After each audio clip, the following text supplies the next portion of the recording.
we left off the last episode having just received a new beginner clue step. The emote clue that requires you to blow a raspberry in the gypsy's tent in Varrock with a gold necklace and gold ring equipped. No beginner clue step is really that hard, but when you place restrictions on yourself that heavily limit the amount of GP you can have at any given time and prevent you from going to certain areas to collect the items you need, there may be a little bit of sweat involved, and that's going to be the case here. A gold ring and a necklace only require 5 and 6 crafting to make. They're one of the very first items that you can make with the crafting skill, but they require a gold bar, which is where my issue really comes from. Gold ore requires level 40 smithing to smelt it at a forge, and while I have level 35 smithing already, it is one of the more cumbersome skills to level up. Regardless, I've decided to take the time to level up smithing to 40, mining coal and iron to make steel bars. The big advantage to doing this is I can smith the steel bars into arrow tips and make steel arrows, which levels up my fletching as well and upgrades my ranged ammo from iron to steel, which is pretty substantial to me at least. Rather than just buying the neck and the ring itself, which I can do in Port Sarim, I'd rather save the GP for runes for magic training and to tackle this grind. And trust me, it is a grind in my eyes. With an iron pickaxe, coal can take a long time to mine. Either way, it's a good task to move forward with because it's all XP at the end of the day. I know the sweat lords are going to be mad that I won't be recording all 300 hours of mining, but that's a sacrifice that we're gonna make here. I fast forwarded a few days, so don't get pissed off. I just I was doing a lot of this on mobile. It was mining, super simple and pretty AFK. Right now we're at 36 smithing, I think halfway to 37. I'm not sure if this will be enough, but I've gotten almost 300 iron and 50 coal here. I just want to gauge what we're going to need if we need anything else. This right here is my 18 and 17 reasons why. Dude, Nuggy Eater and Grimbo Gunk, two clear supporters. They're two clear supporters of this amazing journey we've had. Even through this dangerously captivating smelting content, they are still here. They're still kicking, man. Yeah, and for any beginners out there, if you want to smelt efficiently, Al-Kharid is definitely a great place to go. I'm not sure if there are any other forge and bank combos close together like this one, but this one's super close to the starting point, so I would say early game, this is probably one of the best places that you can go for smelting. Total level 500, look at this pure look of ecstasy and happiness in his face. You can tell he wants to be here. I mean, we're almost level 39. I still have like 150 iron. I think I'm gonna just try to take the chance and smelt this iron and make some plate bodies. Knowing my luck though, for an inventory of 28, I'll get like 7 or 8 bars out of it. Mining iron is just so much faster. I've already got like almost 2,000 arrows for steel, so I've had it with mining coal. Let's be realistic.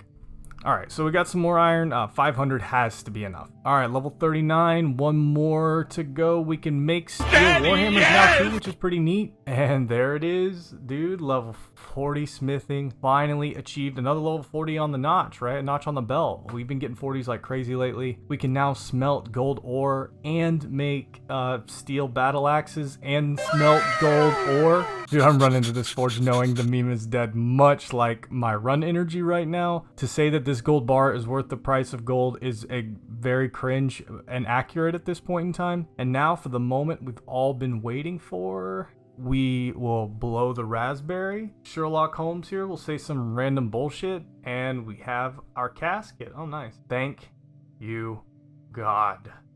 All right, let's take a quick peek, and I don't expect much, but I am always disappointed, and at least there's consistency in that. So we're heading back to the Moss Giants to keep up with the magic training. I'm sure we all remember we have some level goals we have to hit before we take on the Giant Mole and Bryophyta. Also hoping to see a Mossy Key at some point here relatively soon. I've probably killed about 60 or 70 of these dudes, and I haven't seen one yet, but it's still early, so I mean, I'm not too upset. And I teleported back because I forgot a slash weapon for the web, and I was greeted with 28 magic, which is it's just so bittersweet. While I dodged these skellies and likely world hop 80 times to find an undisturbed area of moss giants, let's discuss gear for the boss fights. I mentioned before I'll be using ranged for these bosses mainly because I won't be gated by a GP cost for runes for magic, and there are advantages for fighting both of these bosses at a distance versus being in melee range. So first off, a reminder, one of the major restrictions on this account is that I have to kill all the bosses using gear I get from Clue Scroll Caskets or by using gold obtained from Clue Scrolls. A lot of the gear that we're going to be using for this stage is going to be bought, unfortunately, because there's only so much you can get from beginner Clue Scrolls in terms of gear itself. It's pretty heavily gated.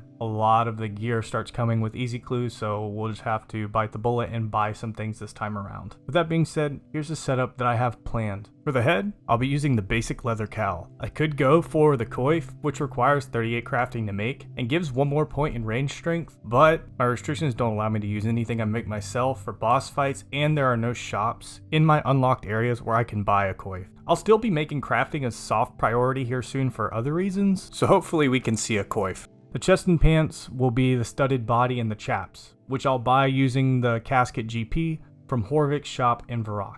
It's a steep price for both 850 and 750 GP, but the plus 14 range bonus it gives will be really critical when it comes to doing, good damage to these bosses. For gloves, I'll be using the leather van braces, which I'm hoping I'll see from a casket prior to the fights. I might actually already have it, I'm not sure. I'll have to look through my screenshots to see if I already have some, because I also have crafted a few of these, and I want to make sure that if I do use these, they are ones that I got from the casket itself, not ones that I crafted, just to make sure I stay within my restrictions. If I don't happen to get any of these, I'll be stuck with leather gloves, which there's a plus 4 range bonus with van bracers, so these are pretty important. The cape, boots, ring, shield, and neck, it doesn't really matter. I just have to wear whatever is the best armor that I'm allowed to equip. I could get lucky and get a trimmed amulet of defense from the beginner caskets, which will give me some defense boost, but otherwise there isn't much in terms of power boosting from these slots right now. For the weapon, so it might not be my absolute best option, but I will be using a maple short bow. I can buy this from Lowe's Archery Emporium in Varrock for 400 GP, and it's probably top 3 in terms of what's available to me. For the ammo, my plan is to eventually stockpile the GP I get from caskets in order to buy mithril arrows from Lowe's. I think if I can get at least 100, I should be okay. If I go through 100 arrows and don't kill the giant mole or buy a fighter, I fucking deserve to die, let's be realistic. Each mithril arrow is 32 GP, and combining that with all the other equipment costs, that's around 5200 GP. So I have some work to do. I'll be taking the best food I can make, which I have yet to figure out since my cooking level is constantly in flux and changing, and you learn things from cooking so quickly at each level. Regardless though, this is I guess you could say the dream setup, saying dream in quotations because only I can get hard over a 5k GP setup to kill some free-to-play bosses, but it's not an outrageous grinding gate here, right? I think it's fully doable, especially while grinding prayer and getting the clue uniques. The cash stack should grow as long as we don't keep spending it on things, and hopefully we'll start to get a few other pieces of gear that might actually change the pace and change what we're going to be doing, but for now this is what we're going to be going with. And 30 magic, we're getting pretty close to the next teleport spell unlock. The more of those we get, the easier it's going to be doing clue scrolls because we're not going to have to be running around. Speaking of which, 31 magic, no more fucking home teleport cooldown to worry about because we can go to Lumbridge whenever we want. Slowly and surely things are going to get easier and more efficient. Clue scroll on the ground, but even more NSFW. Look at that, 15 XP prayer drop. Holy shit. I will stab you in the neck with a knife. Just hit 42 range, so we've already gotten our range goal met. At this point, anything extra really is just kind of gravy, right? Gonna check out this clue really quick and then keep on grinding these guys for runes and scrolls. Oh dude, hell yeah, this is literally the closest clue I can get to here, so super easy. Alright, what gems do we have today? Oh my god! Holy shit, oh my god, dude, finally. Oh, beginner clue unique number 3. The sandwich lady top. This is awesome, man. Exactly what we needed to charge up the resilience. Fire staff, even a fire staff with this, that's 800 GP, right? Man, this is one more unique and we'll already be halfway done with the requirement, right? Getting half of them. Oh my god, dude. that whole sequence from the scroll drop to the reward, that was maybe what, like 2 minutes, dude? Holy hell. Oh, this is awesome. This is a great catch right here. Dude, I said it last episode, the wizards, they're just like a supercharge for this account. They're exactly like the secret sauce is what we need. Being right next to Varrock, in the middle of everything, dropping runes and clue scrolls, really like crazy, man. Being so huddled up together, I rarely even have to move until it's time to loot. It's like it's an oasis, dude. Posty Pete, get the fuck out of here. Hey, dude, level 40 cooking, another notch on the belt of justice for a young CLOOBEE here. He doesn't miss. Alright, so I've adopted the casket stacking lifestyle now, just to save some time editing and clipping. I've got 5 caskets here to open up, hoping we can get some good GP generating items or maybe a unique. Okay, not a great start, not much to use from here. Okay, so the battle axe will net us a tiny bit of gold. Oh, okay, cool. This one's good. The water staff is another 800 GP, and fuck, man, the cabbages, no, dude. God damn it. At least we got another water staff. And of course, finishing off with a handful of shit and some broken knuckles. Oh well, at least we got some more GP for the cash stack. It's slowly growing, right? Almost 4K actually, which is much more than we've had in the past. This is growing into a good little savings account here. Pretty soon we'll be able to buy some of our Dream Gear pieces. Okay, so I actually did the math for once. To somewhat optimize this giant moss trip, we're stacking up a good amount of runes here, and my plan is to go ahead and start with the air staff and casting Wind Bolt to deplete the chaos runes, and then we'll move on to the spell strikes. I'll cast Earth Strike with the air staff, Fire Strike with the fire staff, and finish off any leftover mine runes with air strike with the air staff. Hopefully we can maybe see like I'm hoping like 35 magic by the end of this run, 33 magic, and 46 hit points, 34 magic. 3 more levels before the last major teleport to this area. I will see you there.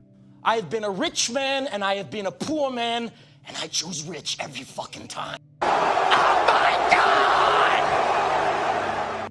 Bet you didn't expect 29 prayer. 36 magic, which is nowhere as noteworthy as the next level, but dude, check out this guy. He was here for it. And there it is, friends. 37 magic. We can now teleport to Falador. There's quite a few Clue Scroll steps near Falador, and being able to fast travel there really is the final piece to steamrolling Clue steps and heavily increasing the efficiency of our Clue grinds. Really, the only ones that are kind of out of the way now are Al-Kharid, the Wizard's Tower, and Draenor Village. I mean, those are the only ones. Maybe Port Sarim too, actually. But other than that, these ones that we're getting a lot of Clue Scroll steps for, we have teleports relatively close to all of them now. Underneath, the Denny's parking lot has been very kind to us on this account. I'll certainly miss it when we're gone. Finished up the runes, heading back for more wizards. It's a comfy setup, to be honest. We get runes and scrolls, kill moss giants with the runes, and rinse and repeat. The real cog that changes it is getting the mossy key at some point, which we have yet to see, unfortunately, but that's okay. I know it's going to turn up eventually.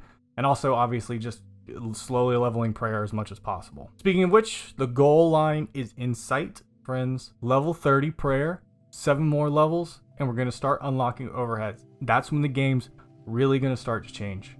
And speaking of which, I'm trying to change the game too. So I hope you guys enjoy.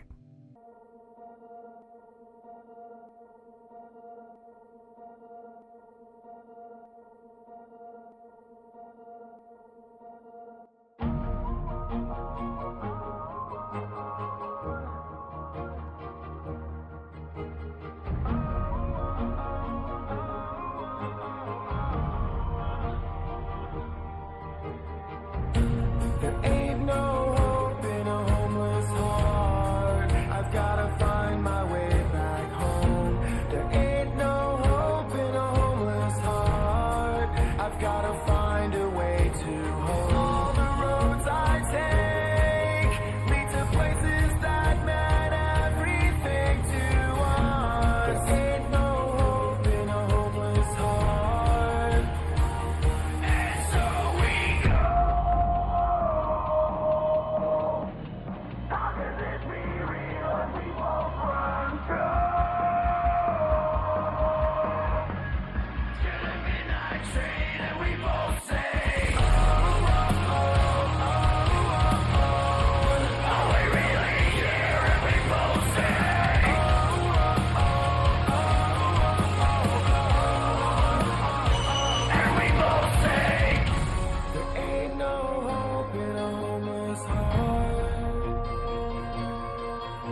Alright, 4 more caskets here to check out. Let's see what we got.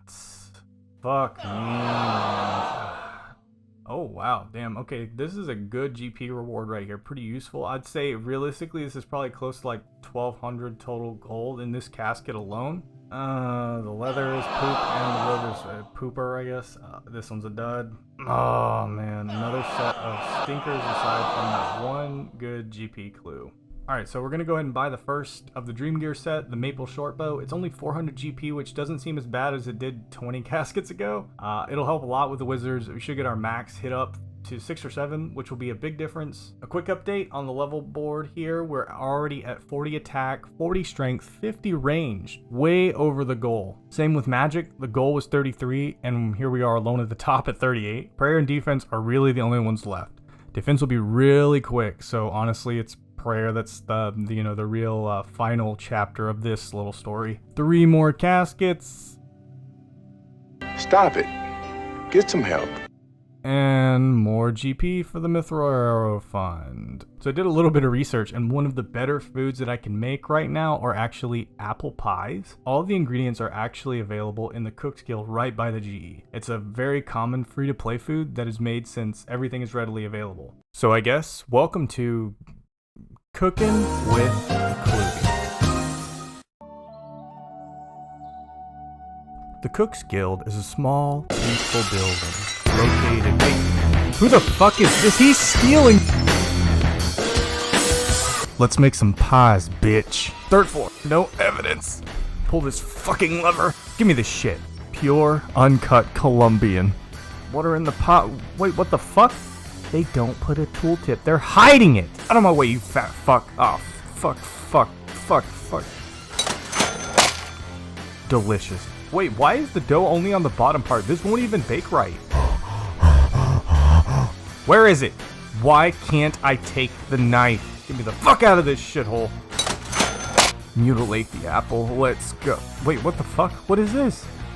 You just put the whole ass apple in there? Without even cutting it? Nice cape, loser. Where'd you get that? The Salvation Army? Look at the flick of their wrist. Look at the flick of their wrist. Look at the flick of their wrist. 48 hit points. 2 more caskets here. Let's take a look. But yeah, I'm gonna agree with you guys. I am fucking crazy. No argument there.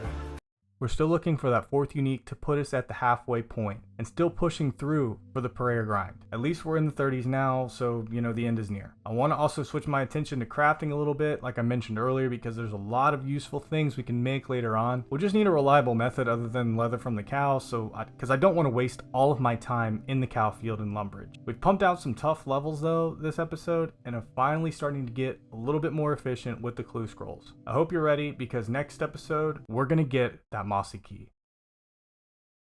Thank you, Hunding. It is always a pleasure. You can't beat her.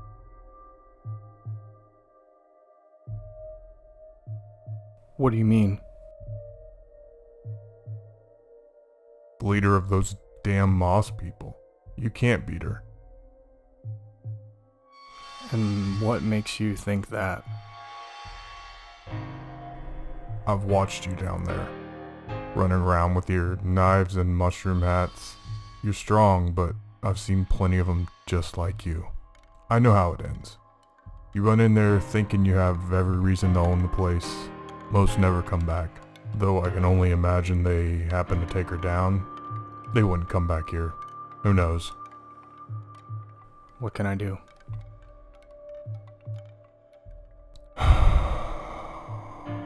If I knew the answer to that, you think I'd be up here? I don't know, to be honest. There's only one difference I've noticed over the years. The people who do come back, who do stick, they have a purpose. Not a goal, a purpose. A reason to be better. It's hard to explain because they don't make it obvious. They just have an unspoken resolve. You need to find that. Yeah. I'll get right on that. So tell me this. You see me and probably a bunch of other people slaughtering your friends and family down there. Why don't you do anything? I was honestly surprised when you first gave me a clue scroll. You've got a lot to learn, son. Let me ask you something. Have you died yet? Yeah? Why? So you know that you just spawn right back where you started. You run back and you get your stuff. There's no consequences. It's the same thing when you kill one of us. We die and just reappear a few minutes later like nothing happened. Don't even have to run back. I guess none of us can ever die, huh? Oh no. We can die. Just not to people like you. You and those other adventurers. If one of you kills us, we just come back. Same goes for any of my kind. If one of us non-adventurers kills another, we just come back. The only thing that can permanently kill one of my kind is whatever that moss lady is. When she kills one of us, we stay dead. No gravestone, no spawning back. It's over. I've heard there's more like her. Like a three-headed dog, a giant flying snake, even a massive beetle somewhere near the desert border. Not sure if I believe it all though. That's terrifying. Count yourself lucky. You're basically immortal. No worries, no concerns, hell, that's also why we don't get upset when your kind constantly kills us. You keep the people like the moss lady away, hidden from us so we don't have to worry. Yeah, I guess you're right. Thanks, Hunding. Good luck, kid. You're gonna need it.